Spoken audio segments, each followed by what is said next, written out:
The morning sun cast long shadows through the tall windows of the Colonial Justice Center on New Terra Prime. The courtroom buzzed with quiet conversations as lawyers shuffled, papers and citizens waited for their cases to be heard. Judge Harrison Blackwood adjusted his black robes and looked down at the day's docket with barely concealed irritation. Traffic violations, minor disputes, and what he considered the usual waste of his valuable time. At the back of the courtroom, a man sat alone on the wooden bench. His uniform was pristine despite its obvious age. The deep blue fabric showed no wrinkles, and every button gleamed like it had been polished that morning. But it was the medal on his chest that drew attention. A simple silver star suspended from a faded ribbon, it seemed unremarkable to most observers. The man wearing it appeared to be in his 60s, with gray hair cut in a military style and hands that remained perfectly still on his knees. Marcus Chen had been a tomb guard for 15 years. Every day, he stood watch over the memorial of the fallen on the outskirts of New Terra's capital city. The memorial contained the names of every human who had died defending the colonies from the Zephyrian invasion 3 decades ago. Most people had forgotten about that war. Most people preferred to forget. "Next case," Judge Blackwood called out, his voice echoing through the chamber. "Traffic violation, speeding in a residential zone." Marcus Chen stepped forward. Marcus stood and walked to the defendant's table with measured steps.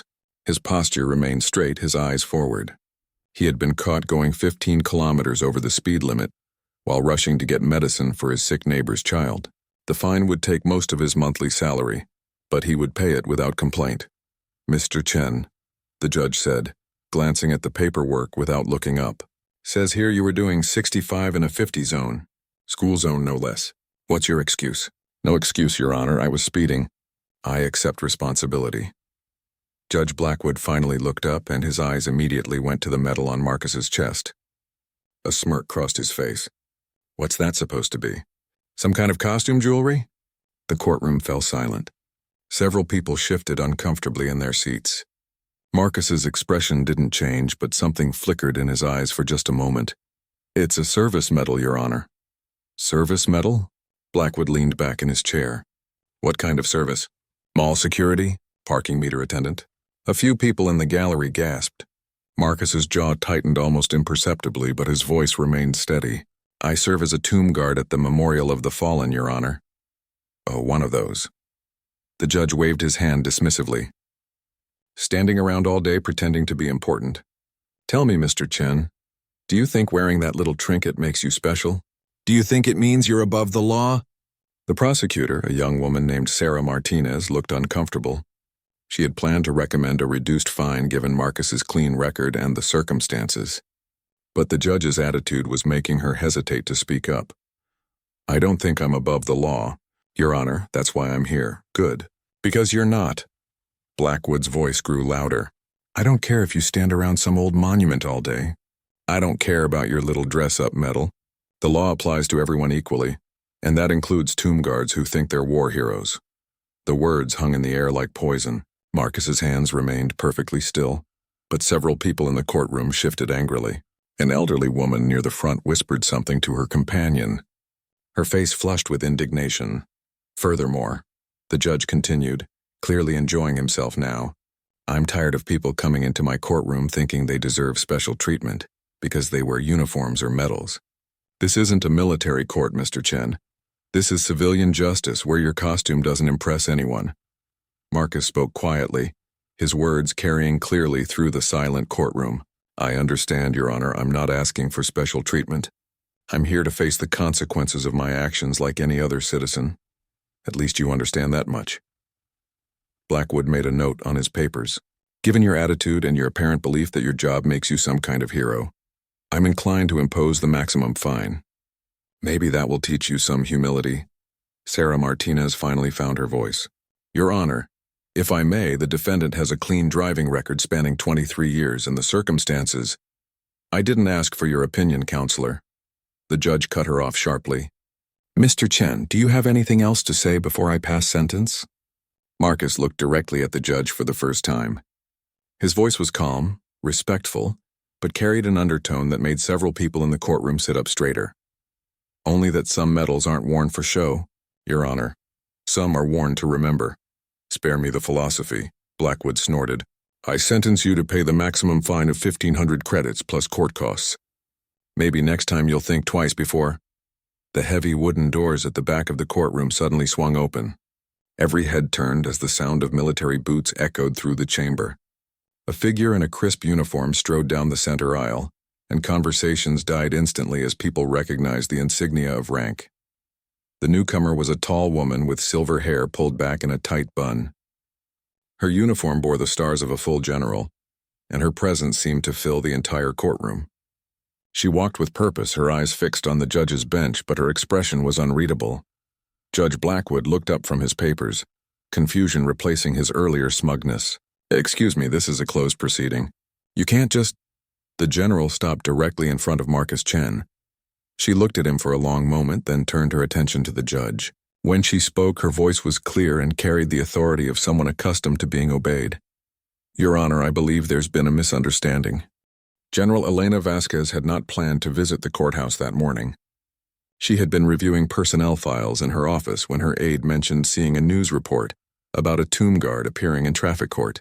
Something about the dismissive tone of the reporter had bothered her enough to make the 20-minute drive across the city.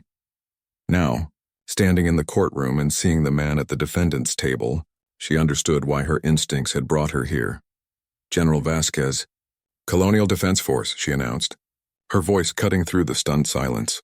I apologize for the interruption, Your Honor, but I believe this proceeding involves one of my personnel.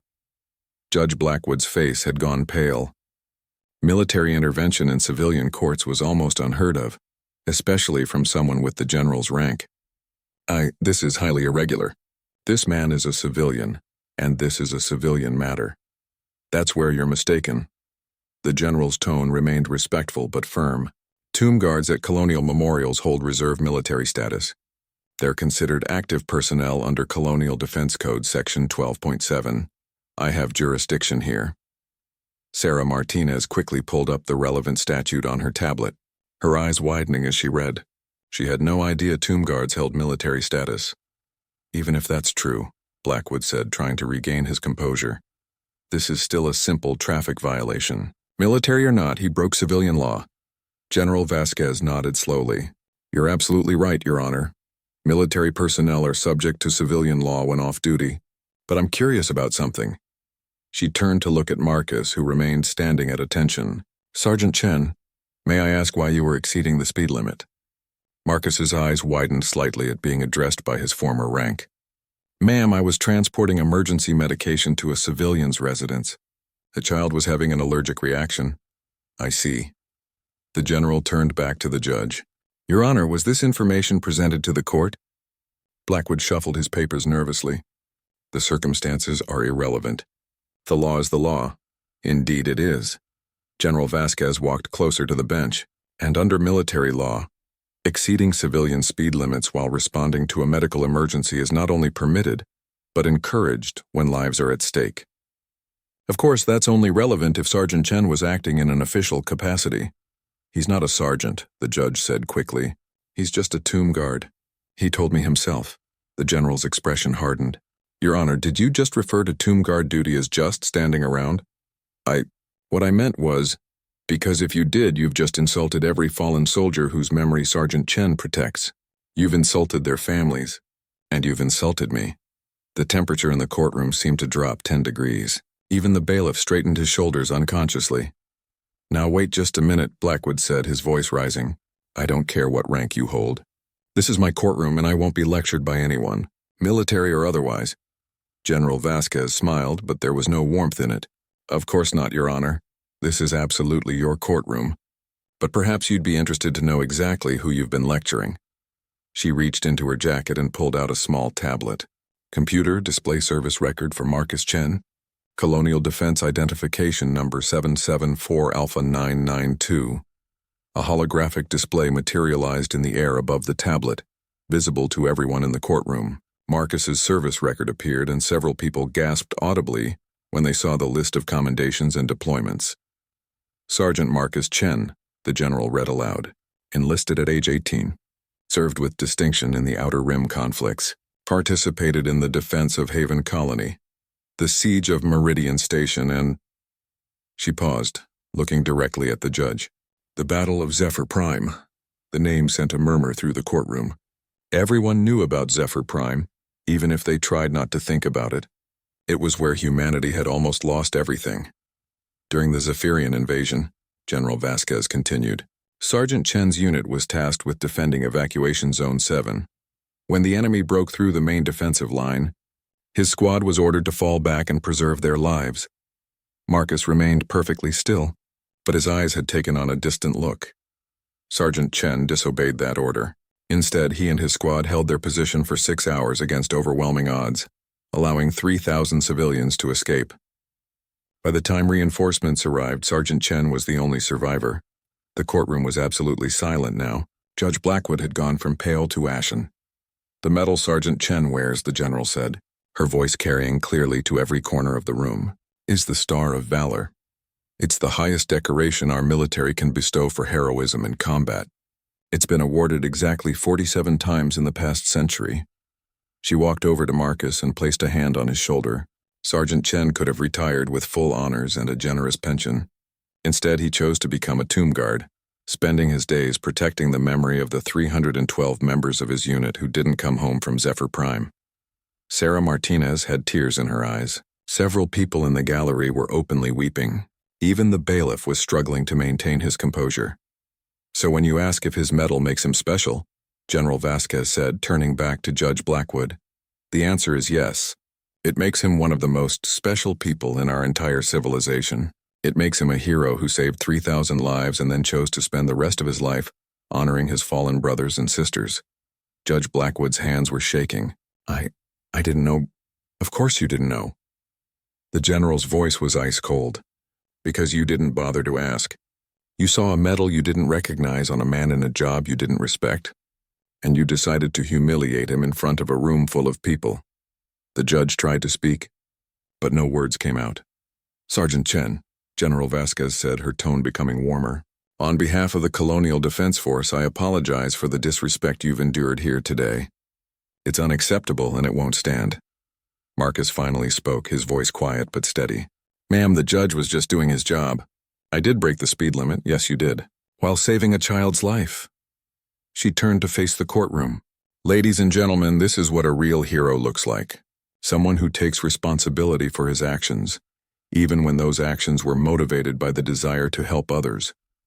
The silence stretched on as everyone absorbed what they had learned. Judge Blackwood sat behind his bench, looking smaller than anyone had ever seen him. General Vasquez wasn't finished. She walked back to where Marcus stood and gestured to the medal on his chest. Your Honor, since you expressed such interest in Sergeant Chen's trinket, perhaps you'd like to know more about what it represents. Marcus shifted uncomfortably. He had never spoken publicly about Zephyr Prime, not in 15 years. The memories were too heavy, too personal, but the general's presence seemed to give him strength he hadn't felt in years. The Star of Valor isn't just a piece of metal, General Vasquez continued. Each one is forged from materials recovered from the battlefield where it was earned. Sergeant Chen's medal contains metal from the destroyed defense bunkers of Evacuation Zone 7, mixed with fragments from the transport ships that carried those 3,000 civilians to safety. She paused, letting the weight of that information settle over the courtroom. But more than that, it represents a choice. At 0800 hours on March 15, 2387, Sergeant Chen faced the most important decision of his life. His commanding officer had given him a direct order to retreat. His squad was outnumbered 50-1. The smart thing, the safe thing, would have been to fall back and live to fight another day. Marcus's hands clenched slightly at his sides. The general noticed and continued more gently. Instead, Sergeant Chen looked at the evacuation ship still loading civilians behind his position and made a different choice. He told his squad they could leave if they wanted, but he was staying. Do you know what his soldiers said to that? The courtroom waited in absolute silence. Every single one of them stayed. 312 of the finest young men and women our colonies had ever produced chose to follow their sergeant into what they knew would be their final battle. Judge Blackwood was staring at his hands, unable to meet anyone's eyes. For 6 hours they held that line. The Zephyrians threw everything they had at Evacuation Zone 7. Plasma cannons, hover tanks, aerial bombardments. The defense bunkers were destroyed in the first hour. The communication array went down in the second. By the third hour, they were fighting with scavenged weapons and pure determination. Sarah Martinez had given up trying to hide her tears. She wasn't alone. Sergeant Chen was wounded 4 times during that battle. Plasma burns, shrapnel wounds, a broken arm when debris from an exploding bunker threw him 20 meters. He kept fighting. When his rifle ran out of ammunition, he used a pistol. When the pistol ran out, he used a knife. When the knife broke, he used his bare hands. The general's voice never wavered, but there was emotion underneath the military precision. At 1400 hours, the last transport ship cleared the atmosphere with its cargo of civilians. Sergeant Chen's radio crackled with a message from the evacuation coordinator. All packages secure. You can come home now. Marcus closed his eyes briefly. He could still hear that voice, still remember the relief that had flooded through him at those words. But by then, there was nowhere to retreat to. The Zephyrians had surrounded their position. Sergeant Chen and the 17 soldiers still alive with him were trapped in a crater that had once been their command post. 17, someone in the gallery whispered. I thought 312 soldiers stayed. 312 soldiers stayed, General Vasquez confirmed grimly. 17 were still alive when the reinforcements finally broke through. The math hit the courtroom like a physical blow. Almost 300 young soldiers had died in those 6 hours. The rescue team found Sergeant Chen unconscious, buried under the bodies of his fallen comrades who had shielded him with their own lives during the final assault. His last memory of the battle was seeing his youngest soldier, a 19-year-old kid named Tommy Liu, throw himself in front of a plasma blast meant for his sergeant. Marcus's composure finally cracked slightly. His voice was barely above a whisper when he spoke. Tommy was going to be an engineer when he got out. He had plans. They all had plans, General Vasquez said softly. They all had families, dreams, futures. They gave all of that up so that 3,000 civilians they'd never met could live to see another day. The general turned to address the entire courtroom. Every morning for the past 15 years, Sergeant Chen has stood watch at the Memorial of the Fallen. He knows the name of every person inscribed on that wall. He knows their ages, their hometowns, their families. He carries letters from their parents and children who want to thank the man who led their loved ones in their final battle.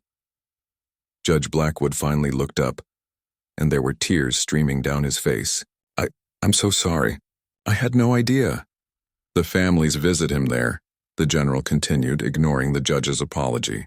Parents who lost children, children who lost parents, spouses who lost their partners. They come to the memorial because they know Sergeant Chen was there when their loved ones died. He was the last person to see them alive, and he remembers each of them. She gestured to Marcus's medal again. So when you ask what this trinket represents, Your Honor, it represents the weight of 312 souls that Sergeant Chen carries with him every single day. It represents the burden of being the one who lived when so many others didn't. It represents a promise he made to remember their sacrifice and honor their memory. The silence in the courtroom was deafening. Even the court reporter had stopped typing, her hands frozen over the keys. But most importantly, General Vasquez said, her voice rising slightly, it represents the kind of person who would risk his life to save strangers, then spend the rest of his life making sure their sacrifice isn't forgotten. The kind of person who 15 years later would risk a speeding ticket to get medicine to a sick child. Marcus spoke quietly, his words carrying clearly through the silent room. They deserved better than what happened to them. The least I can do is remember. Yes, they did deserve better, the general agreed. They deserved to come home to their families. They deserved to live their lives and achieve their dreams. But because of your leadership and their sacrifice, 3,000 other people got that chance instead. She faced Judge Blackwood directly. So when you mock this man's medal, you're not just insulting him. You're insulting every soldier who died at Zephyr Prime. You're insulting their families. You're insulting the 3,000 people whose grandchildren exist because of what happened in that crater. The weight of that accusation settled over the courtroom like a heavy blanket. Judge Blackwood looked like he was about to be sick. The courtroom remained frozen in silence for what felt like an eternity. Judge Blackwood sat behind his bench, his face buried in his hands. The weight of what he had done was finally sinking in, and the magnitude of his mistake was overwhelming. General Vasquez wasn't finished. She walked to the prosecutor's table where Sarah Martinez sat with tears still streaming down her face.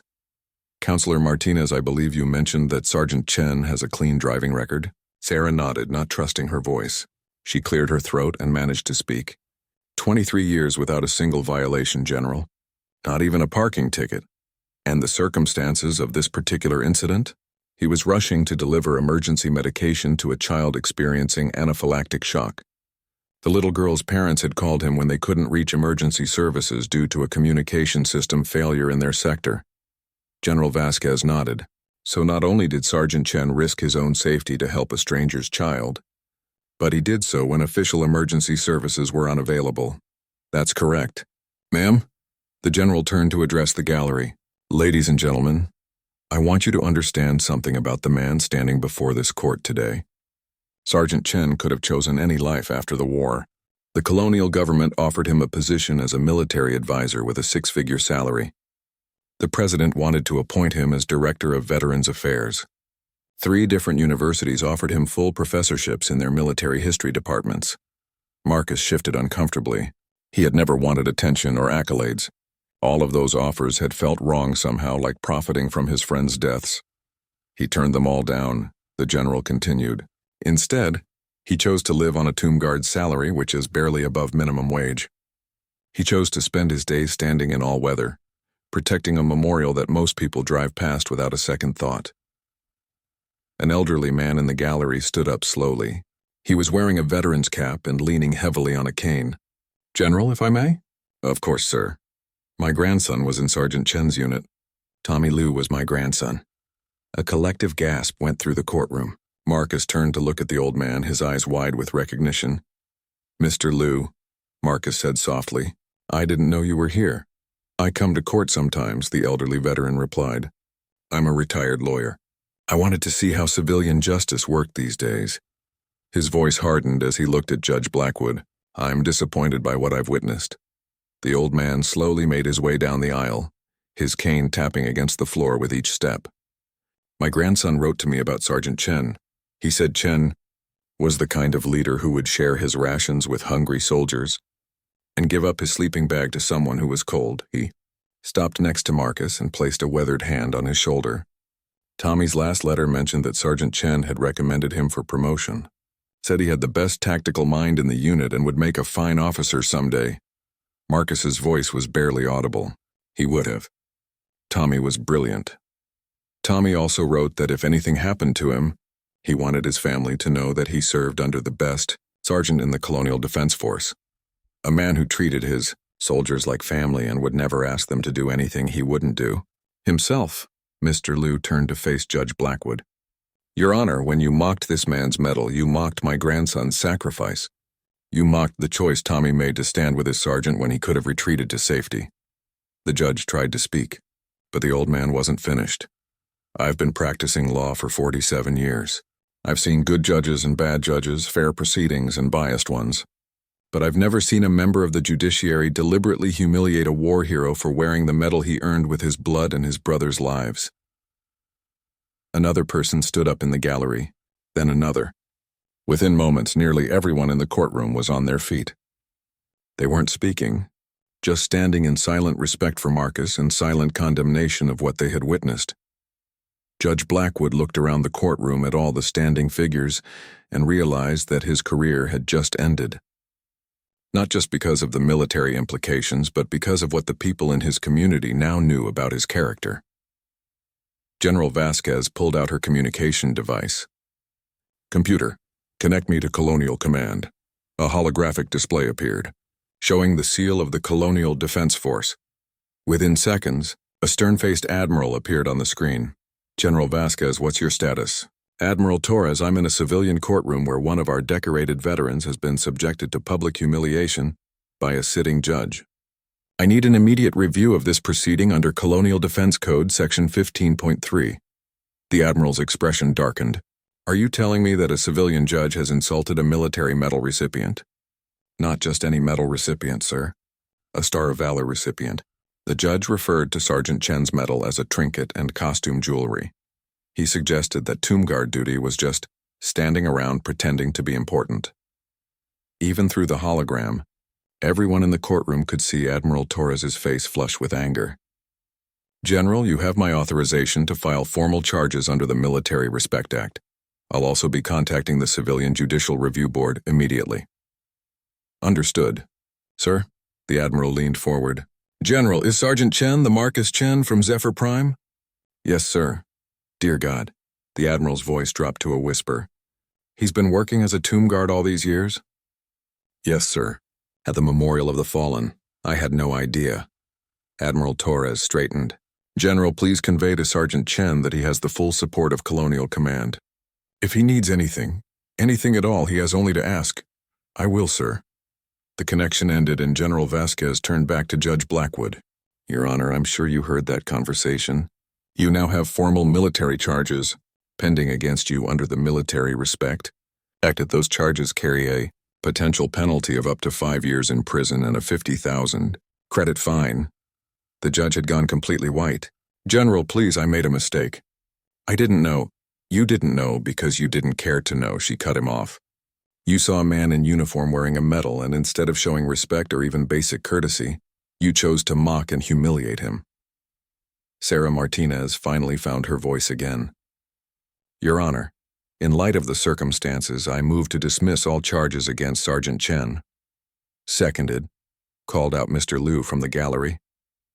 Motion granted, Judge Blackwood said quickly. All charges dismissed, but General Vasquez shook her head. I'm afraid it's too late for that, Your Honor. The damage has been done, not just to Sergeant Chen, but to every veteran who might walk into your courtroom in the future. Word traveled fast in the age of instant communication. Before General Vasquez had finished filing her formal report, someone in the courtroom had uploaded a recording of the proceedings to the Colonial News Network. Within an hour, the story was trending across all inhabited systems. The headlines were devastating for Judge Blackwood. Judge Mock's War Heroes Medal, Zephyr Prime survivor humiliated in court, and the man who saved 3,000 lives faces traffic court alone. Marcus had tried to leave quietly after the charges were dismissed, but he found himself surrounded by reporters and citizens who had rushed to the courthouse. General Vasquez stayed close to him, using her authority to keep the crowd at a respectful distance. Sergeant Chen, how do you feel about what happened in there? Shouted one reporter. Marcus paused, considering his words carefully. Judge Blackwood was doing his job. I broke the law and I accept the consequences of that. But he insulted your medal, your service. He didn't know what it represented, Marcus replied quietly. Most people don't. I prefer it that way. General Vasquez stepped forward. Sergeant Chen's humility is exactly what makes him a hero. But that doesn't excuse what happened here today. The crowd parted as another elderly man approached. This one wore a simple suit, but the pin on his lapel marked him as a former politician. He walked straight up to Marcus and extended his hand. Sergeant Chen, I'm Robert Hayes, former Colonial Secretary of Defense. I wanted to thank you personally.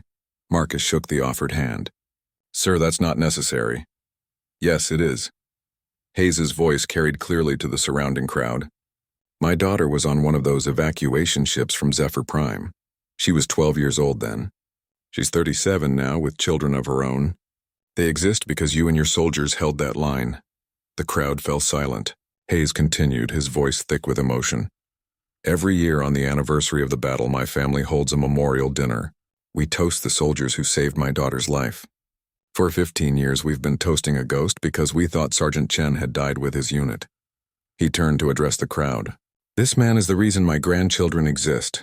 He's the reason 3,000 families got to hold their loved ones again. And today a judge mocked him for wearing the medal that represents their sacrifice. The crowd began to murmur angrily. General Vasquez could see the situation was about to turn ugly. Mr. Hayes, I understand your feelings, but we can't let this become about revenge. This isn't about revenge, General. This is about justice and respect. A young woman pushed through the crowd holding a tablet. Sergeant Chen! I'm Jenny Walsh from Colonial News Network. We've been trying to reach families of the soldiers who died at Zephyr Prime. Would you like to hear what they've been saying? Marcus looked uncomfortable. I'd rather not. Please, Jenny interrupted. They've been waiting 15 years to say this. She activated her tablet and a middle-aged woman's face appeared on the screen. The woman had been crying, but her voice was strong. My name is Carol Stevens. My son David was in Sergeant Chen's unit. David was 21 when he died at Zephyr Prime. She paused, composing herself. For 15 years, I've wondered if my son's death meant anything. If anyone remembered him, Today I learned that Sergeant Chen has been standing guard over David's memory every single day since the war ended. The tablet switched to another face, this time an older man. This is James Rodriguez. My boy Miguel followed Sergeant Chen into that crater. Miguel was going to be a teacher when he got out of the service. When I heard what that judge said about Sergeant Chen's medal, I had to speak up. That medal represents my son's life. My son's choice. How dare anyone call it a trinket? Video after video played, each one a family member of a Yao, fallen soldier expressing their outrage at Judge Blackwood's comments and their gratitude to Marcus for his service, and his continued dedication to their loved one's memory. Marcus watched each video with tears in his eyes. He had carried the weight of their deaths alone for so long that hearing from their families was almost overwhelming. The crowd around the courthouse had grown to several hundred people. Many were veterans still wearing pieces of their old uniforms. Others were civilians who had been touched by the story. All of them were angry about what they had witnessed. A news van pulled up and another reporter jumped out. This one was different, older, more distinguished, and when he spoke, people recognized his voice immediately. It was Thomas Crawford, the most respected journalist in the colonies. Sergeant Chen, I've covered wars and politics for 30 years. I've interviewed presidents and generals and heroes. But I've never met someone who embodies the values of our civilization better than you do. He turned to face the crowd and the cameras.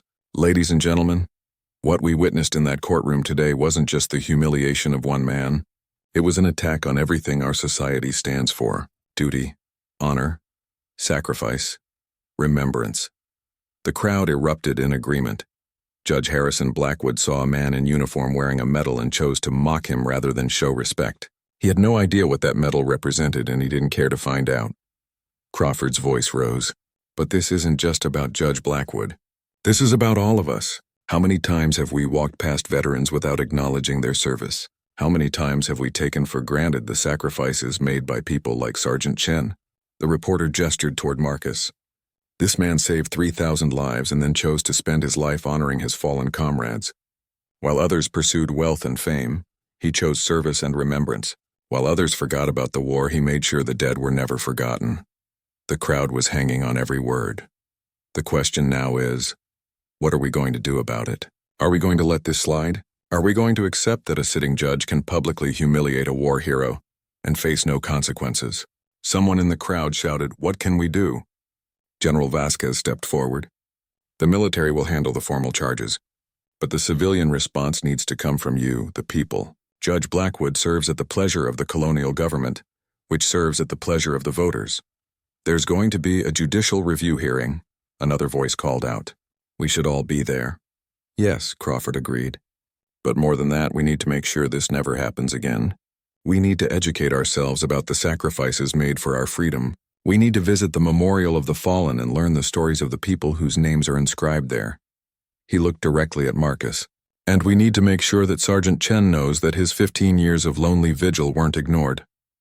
That his service matters. That the memories he protects are precious to all of us.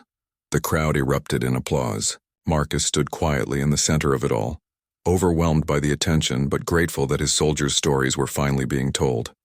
Judge Harrison Blackwood sat alone in his chambers, staring at the news feed scrolling across his computer screen. Each headline was another nail in the coffin of his career. His secretary had stopped putting through calls after the 50th death threat, and his assistant had quietly cleared out her desk during lunch. 23 years on the bench. 23 years of what he had thought was distinguished service. Destroyed in less than 10 minutes. A soft knock interrupted his brooding. "Come in," he called wearily. To his surprise, it wasn't his clerk or another lawyer. It was Marcus Chen, Sergeant Chen. Blackwood stood quickly, knocking over his coffee cup in the process. What are you doing here?" Marcus closed the door behind him and took a seat in one of the chairs facing the judge's desk. His uniform was still immaculate, his posture still perfect, but there was something different about his expression.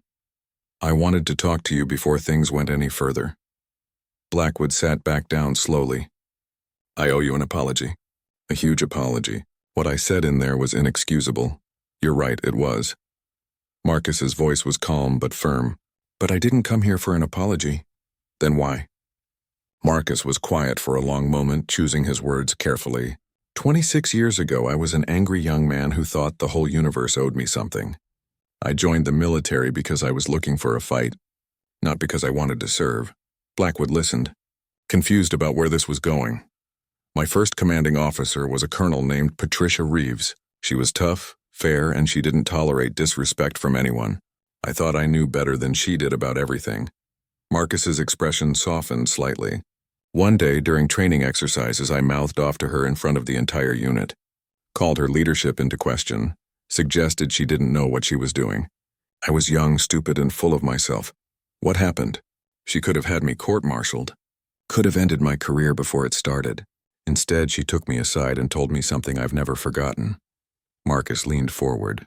She said that good people sometimes do terrible things when they're scared, angry, or ignorant.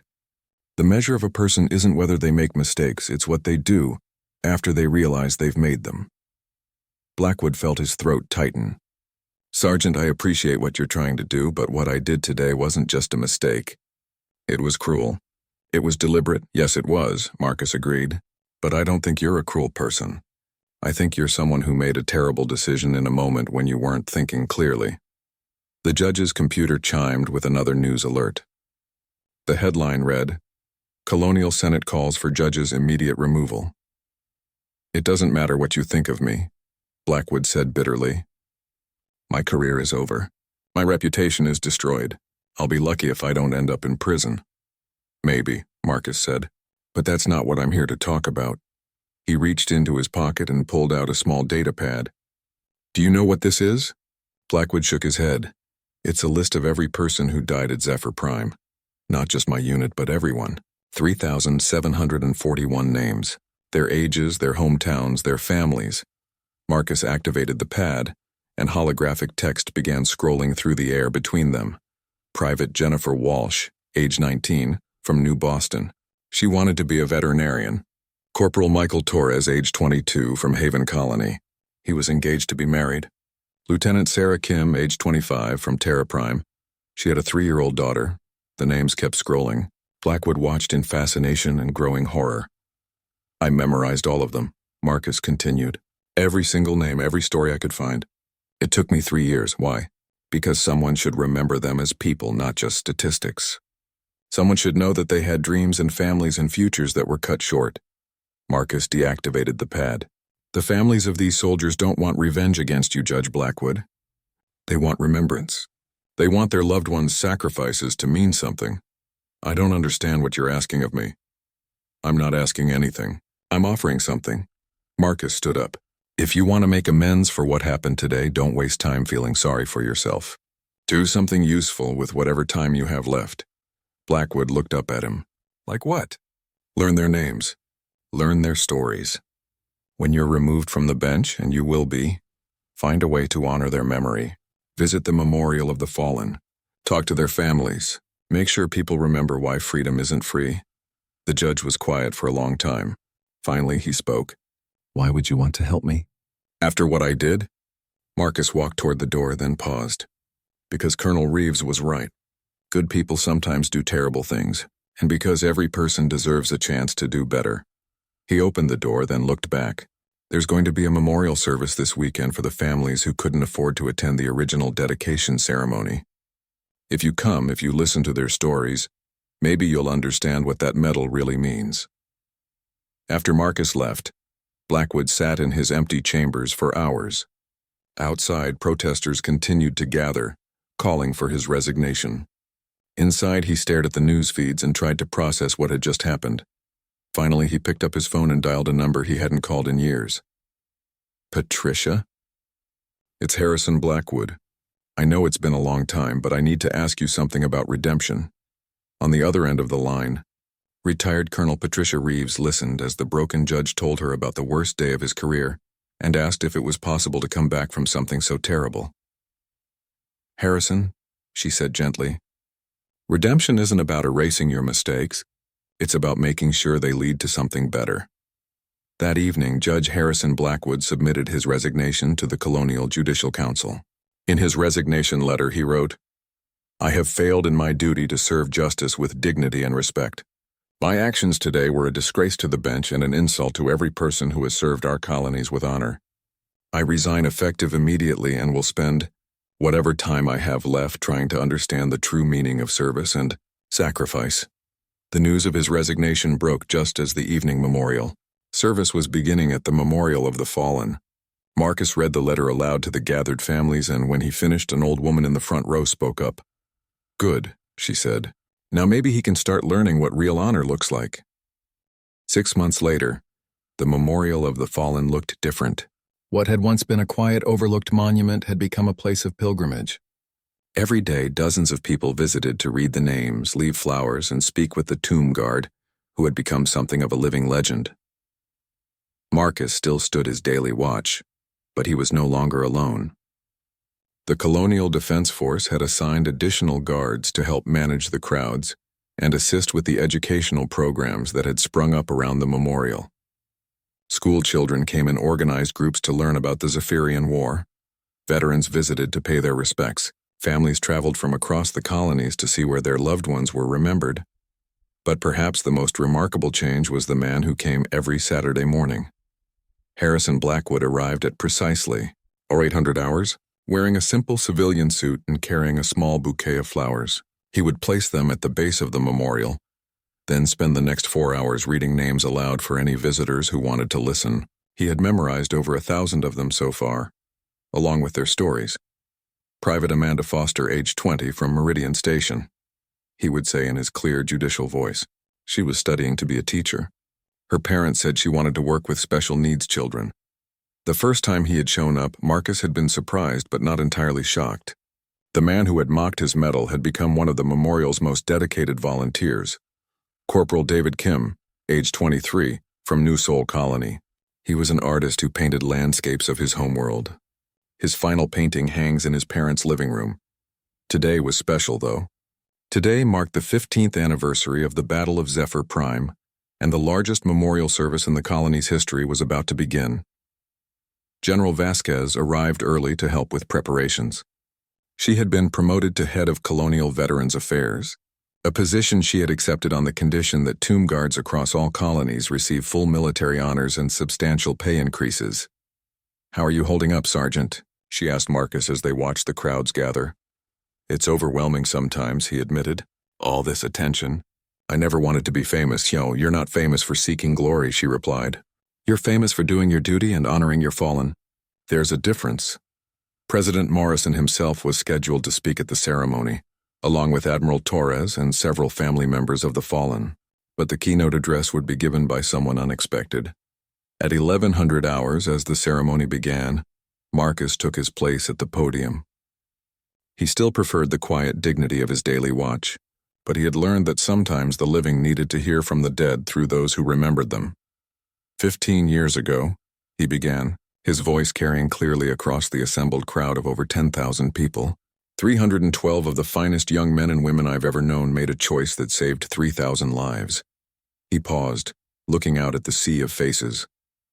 In the front row sat the families of his fallen soldiers. Behind them were the families of the civilians who had been saved.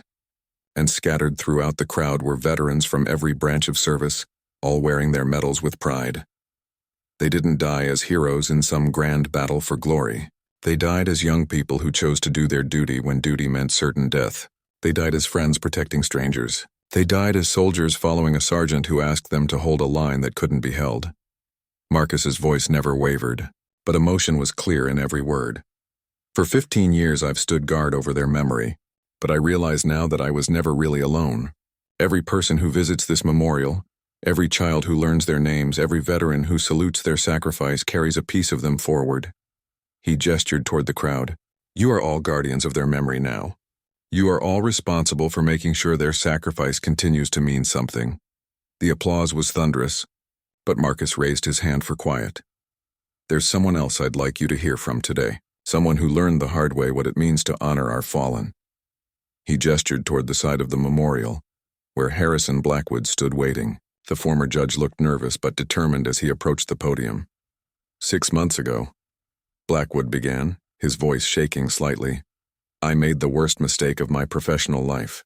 I mocked a war hero's medal because I was ignorant of what it represented and too arrogant to care. Some in the crowd shifted uncomfortably, but most listened respectfully. I've spent the last 6 months learning about the people whose names are inscribed on this memorial. I've met their families, heard their stories, and begun to understand the magnitude of their sacrifice. He pulled out a small notebook. I want to tell you about just one of them. Private Tommy Liu was 19 years old when he died at Zephyr Prime. He was the youngest member of Sergeant Chen's unit, and by all accounts he was destined for greatness. Blackwood's voice grew stronger as he continued. Tommy threw himself in front of a plasma blast meant for his sergeant. In his final moments, this 19-year-old boy chose to save the life of the man who had been like a father to him. He looked directly at Marcus. When I mocked Sergeant Chen's medal, I mocked Tommy's sacrifice. I mocked every young person who chose duty over safety, service over self-interest. The former judge closed his notebook. I can never undo what I said that day, but I can spend the rest of my life making sure people understand what real heroism looks like. It looks like Private Tommy Liu. It looks like Sergeant Marcus Chen. It looks like every name on this memorial. The crowd was absolutely silent. These fallen soldiers didn't die so we could live comfortable lives and forget about sacrifice. They died so we could live free lives and remember what freedom costs. When Blackwood finished speaking, an extraordinary thing happened. The entire crowd stood in silent salute to the memorial. Veterans and civilians, adults and children, all standing together in recognition of the sacrifice that had been made on their behalf. Marcus walked back to his post at the base of the memorial. It was where he belonged, where he would continue to serve until his own watch ended. As the ceremony concluded and the crowds began to disperse, a young girl approached Marcus with her parents. She couldn't have been more than 8 years old, but she walked up to him with serious determination. "Excuse me, sir," she said politely. "My teacher told us that you're a real hero." Marcus knelt down to her level. "No, sweetheart. The real heroes are the people whose names are on that wall behind me. But you saved all those people. I did my job. The heroes are the ones who helped me do it." The little girl thought about this for a moment, then reached into her pocket and pulled out a small drawing. It showed stick figures in uniform standing in front of a building covered in names. "I drew this for you," she said. "It's you and your friends guarding the memorial." Marcus accepted the drawing with tears in his eyes. "Thank you. This is the most beautiful gift anyone has ever given me."